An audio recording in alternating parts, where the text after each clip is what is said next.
महाराज जी ने कहा तो इसमें बड़ी बात क्या है बेटा, तो ठाकुर जी का नाम जप कर, खूब राम राम कर, महामंत्र का जप कर। उन्होंने कहा बोले गुरुदेव एक काम करिए, शालिग्राम जी का जो चरणोदक आप रखते हैं मुझे वो दे दीजिए, चरणामृत दे दीजिए। महाराज जी का एक नियम था, उनके पास 48 शालिग्राम था, एक दो नहीं 48 शालिग्राम जी की सेवा कर। और शालिग्राम जी का जो चरणोदक होता उसे एक पंचपात्र में एक छोटी सी लुटिया में भर के रख दिया कर। जो भी कोई दर्शन करने आते ठाकुर जी का, उनसे मिलने आते, प्रसाद में वही चरणामृत उन्हें प्रदान कर दिया कर। उन्होंने कहा बोले महाराज जी चरणोदक दीजिए जरा, मैं पीना चाहता। महाराज जी ने उठा करके 3 बार दिया हाथ में। अकाल मृत्यु हरणम सर्व व्याधि विनाशनम विष्णु पादोदकम दत्वा पुनर्जन्म न विद्यते। जब हम चरणामृत लेते हैं तो ये मंत्र बोला जाता है, क्या? अकाल मृत्यु हरणम। अकाल मृत्यु कभी नहीं होती जो चरणामृत का पान करते हैं। सर्व व्याधि विनाशनम, हमारे जीवन की जितनी व्याधियां हैं सब नष्ट हो जाती हैं। कब? बोले विष्णु पादोदकम पित्वा, भगवान नारायण के चरणों का जो चरणोदक है उसका पान करने से क्या होता है? बोले पुनर्जन्म न विद्यते, दोबारा जन्म नहीं होता है।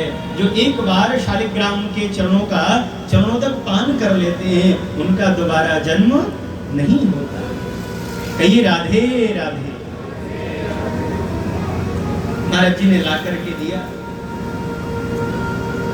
3 बार पी लिया उन्होंने।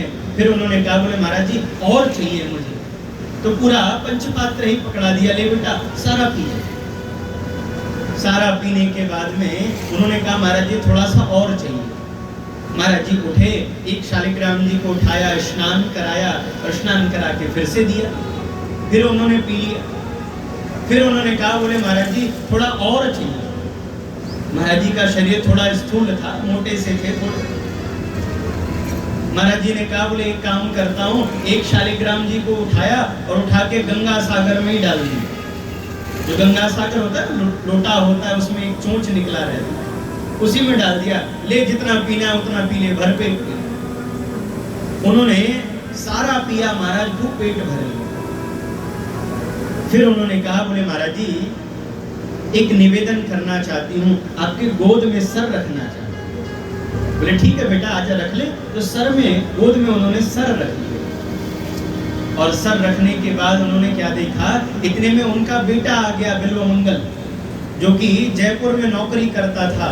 महाराज जी ने तुरंत कहा बेटा एक काम कर, 1 वर्ष की एकादशी का संकल्प कर और वो जो जल है अपनी मैया के मुख में डाल दे, उसका जो फल है उसका अपनी मैया के मुख में डाल दे। उसने तुरंत किया और फल डाल दिया अपनी मैया के मुख में। महाराज जी ने कहा बोले बेटा गजेंद्र मोक्ष का पाठ कर।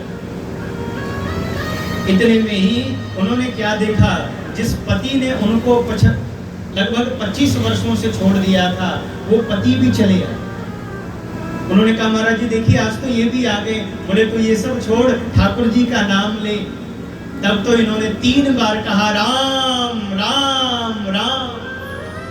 इतना जोर से इन्होंने राम राम कहा कि आसपास में 1-2 किलोमीटर का जो एरिया है सारे संत वहां से दौड़ करके आने लग गए। बोलिए कौन माइक पर इतना जोर चिल्ला रहा है? सब संत वहां पर एकत्रित हो गए। बोले महाराज जी अब चाहे पैर काट दीजिए, पैरों में जान नहीं बची है, मुझे महसूस हो रहा है कि पैर में जान नहीं। महाराज जी अब लग रहा है कमर में जान नहीं बची है।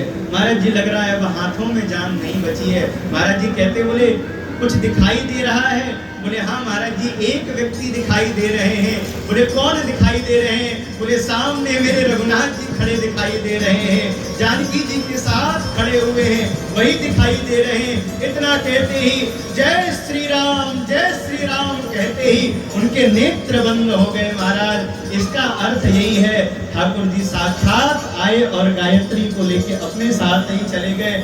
बोले वृंदावन बिहारी लाल की जय हो। और किसी ने सामने खड़े, ये कैसे हुआ? विचार